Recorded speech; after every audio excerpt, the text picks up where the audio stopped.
تو سبزہ اگ آتا ہے، تو یہی مٹی اگر میں اس سے جانور بناؤں، بچیاں بناؤں، تو اس میں بھی کچھ زندگی کے آثار ہو جائیں گے۔ تو اس نے ایک بچیا تعمیر کرنے بنی اسرائیل سے کہا۔ حضرت موسیٰ تو چلے گئے، وہ تو کہہ گئے ہیں کہ میں توریت لینے گیا ہوں، تو اللہ تعالیٰ کے یہاں گئے ہیں، پتہ نہیں کب آئیں گے کب نہیں آئیں گے۔ ابھی دیکھو بچیا ہے، میں نے بنائی ہے، یہ ہوا کرتی ہے۔ وہ بنی اسرائیل اس کے پیچھے لگ گئے، اللہ کی عبادت کو چھوڑ دیا، توحید کو بھول گئے، وحدانیت کو بھول گئے، بت پرستی میں آ گئے اور بچیا کو پوجنے لگے۔ تو گائے کی پرستش کی ابتدا بنی اسرائیل سے شروع ہوتی ہے۔ بعد میں حضرت موسیٰ علیہ السلام جب توریت شریف کو لے کر تشریف لائے تو آپ کو معلوم ہوا کہ یہ اس طرح سے کر رہے ہیں، تو آپ نے اپنے بھائی صاحب کو بہت ناراض ہوئے۔ حضرت ہارون وہاں تھے، ان کو چھوڑ کر گئے تھے، ان پر بھی ناراض ہوئے اور اس کو سامری جو تھا اس کو آپ نے بددعا دی کہ خبیث، تم نے میرے سارے کی ہوئی محنت جو میں نے بنی اسرائیل پر کی تھی، اللہ کی وحدانیت، اللہ تبارک و تعالیٰ کی عزت و عظمت اور عبادات کا ذوق اور شوق جو پیدا کیا تھا کہ اللہ کی عبادت کیسے کی جائے، کس طرح اللہ کے حضور میں جھکا جائے، وہ ساری تو نے برباد کر دی۔ یہ بچیا کے پیچھے ان کو لگا دیا، اس کو بددعا دی۔ اللہ تبارک و تعالیٰ جل جلالہ والوں نے کیا۔ قرآن مجید و فرقان حمید میں سامری کا تذکرہ آتا ہے تو مفسرین لکھتے ہیں اس کی شرح میں کہ حضرت موسیٰ نے جو بددعا دی، تو نے لوگوں کو بچیا کی پوجا پر لگا دیا، شرک کرا دیا تو ان سے، تو اس کا جسم جو تھا اس میں ایسی تعفن سی اور بدبو سی پیدا ہو گئی، اور کوئی آدمی اگر اس کے جسم کو ذرا سا بھی ہاتھ لگا دے تو اس کو وہ چلاتا تھا، کہتا تھا میرے جسم میں آگ لگ رہی ہے، ہاتھ ہٹاؤ، میرے جسم میں آگ لگ رہی ہے۔ اس کا جسم جو تھا وہ اس طرح سے جلتا رہتا تھا، معلوم جیسے آگ میں جل رہا ہے، یہاں تک کہ وہ بعد میں مر گیا۔ تو حضرت موسیٰ کی قوم جو ہے اس نے پرستش کی تھی، اس زمانے سے وہ پرستش اس کی چلی آ رہی تھی۔ بعض لوگ تھے جن کے ذہن میں اس وقت تک گائے کی عزت و عظمت تھی۔ آج بھی ہندوؤں کے یہاں گائے کی بڑی عظمت ہے، گائے کی بڑی عظمت ہے۔ ہندو گائے کو ماتا کہتے ہیں، گو ماتا، اور ہندو گائے کی پرستش اس حد تک کرتے ہیں کہ گائے کا پیشاب جو ہے صبح کا وہ لیتے ہیں اور لینے کے بعد گھر میں اپنے برکت کے لیے چھڑکتے ہیں، اور اس کے گوبر سے رسوئی میں یعنی باورچی خانے میں کچن میں اس کے گوبر جو ہے تھوڑا سا لگاتے ہیں تاکہ رزق میں خیر و برکت ہو۔ یہ ہندو کا عقیدہ ہے۔ اصل میں یہ بچیا کی پرستش کی، گیا کی پرستش کی ابتدا بنی اسرائیل سے ہوئی، اور وہی نسل چلی آ رہی ہے۔ اور مرد میں سمجھتا ہوں کہ یہ وہی نسل ہے جو ادھر منتقل ہوئی، اس لیے کہ اس زمانے میں تو آبادی ادھر ادھر منتقل ہوتی رہتی تھی۔ تو یہود اور ہنود، ہندو اور یہودی عادتاً بھی ویسے ملتے ہیں۔ یہودی سودخور ہوتا ہے اور ہندو بھی سودخور ہوتا ہے۔ یہودیوں کی ایک عادت قرآن پاک میں بیان فرمائی، وَأَخْذِهِمُ الرِّبَا وَقَتْلُهُ عَنْهُ وَأَكْلِهِمْ أَمْوَالَ النَّاسِ بِالْبَاطِلِ۔ یہودیوں کی ایک عادت یہ تھی، انبیاء علیہ السلام کو قتل کرتے تھے اور سودخور تھے، اور جھوٹ، زبردستی اور بےایمانی سے دوسروں کے مال پہ قبضہ کر لیتے تھے۔ تو اخذهم الربا واکلهم اموال الناس بالباطل، لوگوں کا مال کھاتے تھے جھوٹ بول کر، زبردستی، غنڈہ سے، جبری بھتہ اور ٹیکس وصول کر کے، جبری بھتہ اور غنڈہ گردی اور رشوت، یہ سارے ہی بدعمالیاں بنی اسرائیل میں تھی۔ بہت سی عادتیں جو ہیں بنی اسرائیل کی، یہودیوں کی اور ہندوؤں کی، مسلمانوں بھی آ گئی ہیں۔ مسلمان بھی اب سودخور ہوتا جا رہا ہے۔ خیر سود کی بات اپنی جگہ پر آئے گی، لیکن بہت سی عادتیں بنی اسرائیل کی جو ہے، حضور پرنور سید العالمین مصطفیٰ صلی اللہ علیہ وسلم نے ارشاد فرمایا کہ قیامت قائم ہوگی اور اس سے پہلے میری امت جو ہے، میری امت کے بہت سے لوگ یہودیوں کی جیسی عادتیں اختیار کر لیں گے۔ یہودیوں کی عادتیں کیا تھی؟ یہی تھا سودخوری، حرام اور زنا اور بدکاری، اور اسی کے ساتھ ساتھ لوگوں کا مال زبردستی کھا جانا، غنڈہ گردی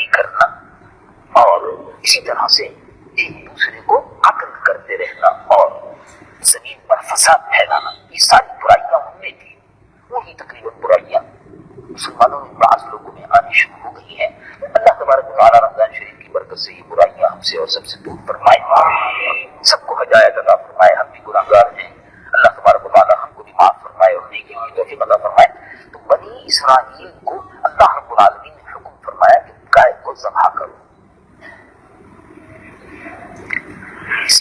اس میں مقصد یہ تھا کہ جس گائے کی تم پرستش کرتے تھے وہ پرستش کے قابل نہیں ہے، وہ تو ذبح کرنے کے قابل ہے۔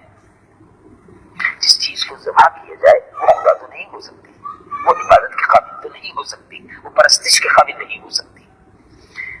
تو اللہ تبارک و تعالیٰ جل جلالہ نے اس واقعے کو بیان فرمایا، اسے بہت سی عبرتیں ہیں کہ کوئی شخص اگر نیکی کرتا ہے اللہ اسے نیکی کو ضائع نہیں فرماتا، کوئی شخص اگر ماں اور باپ کی اطاعت کرتا ہے اللہ رب العالمین جل جلالہ اس نیکی کا بدلہ اس اولاد کو جو والدین کی فرما بردار ہوتی ہے، عزت و احترام کرتی ہے، اللہ اس کو بدلہ یقیناً عطا فرماتا ہے۔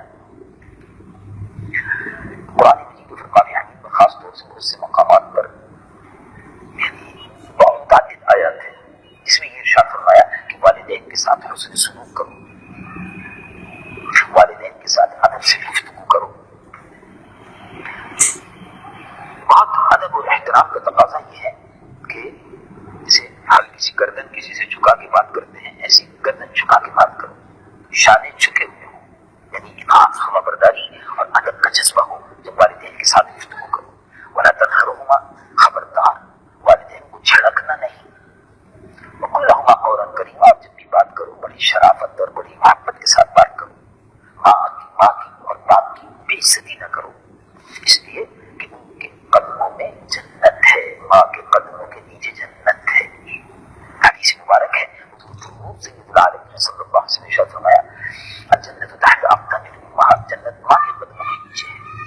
تو ماں کا اور باپ کا بڑا احترام ہے، اس کی تعلیم قرآن میں دی گئی ہے، اور اس سے بہت سے لوگ عاری ہوتے جا رہے ہیں۔ اب تو بہت سے لوگ اپنے والدین کی خدمت کرنے کے بجائے ان کو مختلف لوگوں نے سینٹر کھول دیے تو سینٹروں میں داخل کر دیتے ہیں اور ان کی خدمت کا جو شرف ہے اس سے محروم رہتے ہیں۔ یعنی یورپ میں ہو گیا یہ، یورپ میں آپ تشریف لے جائیں، نیو یارک میں، لندن میں، پیرس میں، فرانس میں، مختلف مقامات پر آپ دیکھیں گے بے شمار بلڈنگیں بنی ہوئی ہیں، بڑی ترتیب سے ایک قسم کی بلڈنگیں بنی ہوئی ہیں، ان میں زیادہ تر بوڑھے اور بوڑھی عورتیں رہتی ہیں۔ شروع میں جب میں جاتا تو لوگوں سے پوچھتا تھا کیا بات ہے، ایک جگہ ہمارا قیام تھا، 8-10 بلڈنگیں تھیں ایک جیسی، اور صبح کو وہ پارک تھا ایک قریبی نیو یارک میں، تو اس پارک میں وہ بوڑھے اور بوڑھیاں سب آ کے بیٹھ جاتی تھی۔ میں سوچا کیا قصہ ہے یہ بچے نظر نہیں آتے، ان بلڈنگوں میں سے نکلتے ہوئے بچے نظر نہیں آتے، ان بلڈنگوں میں سے نکلتے ہوئے بوڑھے بوڑھیاں جی نظر آتی ہیں۔ تو یہ بہت عرصے کی بات ہے، جب پہلی مرتبہ گیا تھا امریکہ میں تو میں نے پوچھا بات سے یہ کیا قصہ ہے، ان بلڈنگوں میں سے بوڑھے بوڑھے رہتے بچے کوئی نظر ہی نہیں آتے، اب پارک میں بھی یہی لوگ آ کے بیٹھتے ہیں صبح کو دھوپ وغیرہ کے لیے۔ کا بات یہ ہے کہ اولڈ ایج ہاؤسز جتنے بھی معمر رسیدہ لوگ ہیں ان کے لیے حکومت نے بنائے ہیں، اس لیے کہ اولاد تو پرواہ کرتی نہیں، ایسے چھوڑ کے چلی جاتی ہے، تو حکومت ان کی حفاظت کرتی ہے۔ اللہ اکبر، والدین کی خدمت میں بہت بڑی سعادت ہے، بہت بڑی سعادت ہے۔ بے شمار لوگ ہیں کہ جن کو اللہ تبارک و تعالیٰ نے والدین کی خدمت کے سبب مرتبہ ولایت پر فائز فرمایا۔ بے شمار لوگ ہیں کہ جن کو والدین کی دعاؤں کے سبب اللہ تعالیٰ نے ان کی عمروں میں برکتیں کر دی۔ حدیث مبارک ہے، حضور سید العالمین مصطفیٰ صلی اللہ علیہ وسلم نے ارشاد فرمایا جو اپنے والدین کی خدمت کرتا ہے اس کو یقین رکھنا چاہیے، جو والدین کی خدمت کرتا ہے اور ان سے دعائیں دیتا ہے اس کو یقین رکھنا چاہیے کہ اس کے رزق میں برکت ہوگی، نمبر 1۔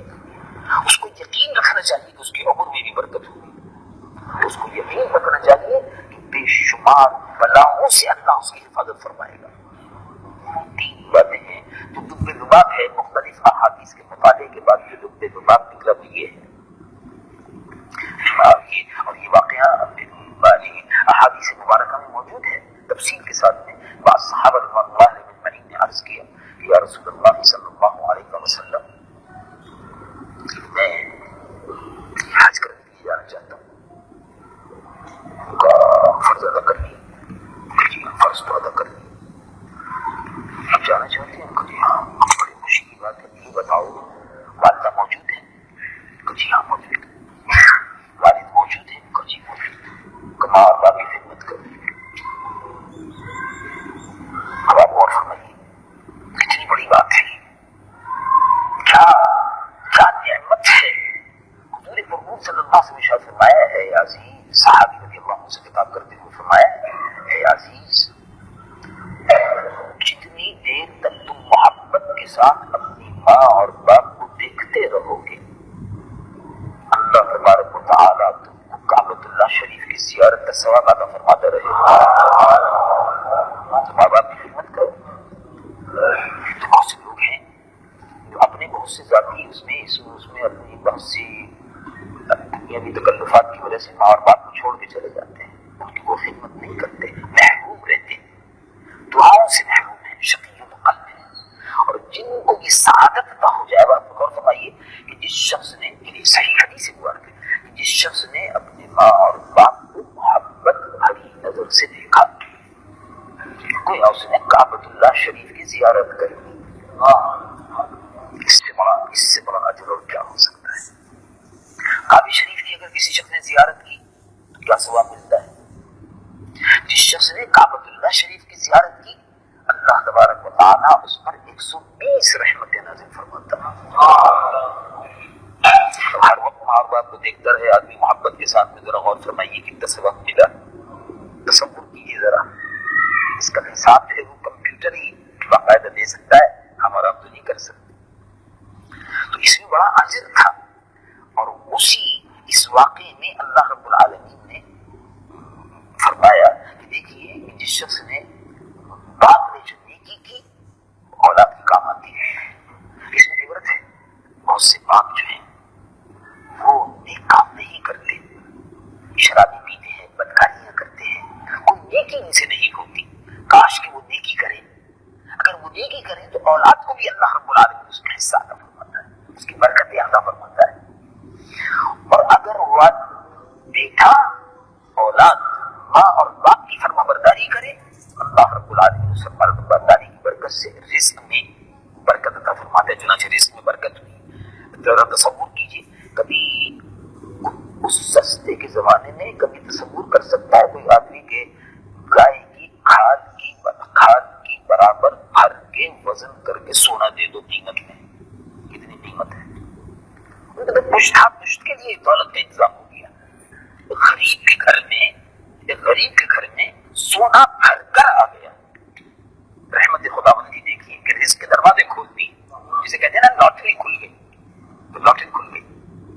اللہ تبارک و تعالیٰ جل جلالہ مجھ کو احکام اسی احکام کو بھی اور آپ کو ہم سب کو عمل کی توفیق عطا فرمائے۔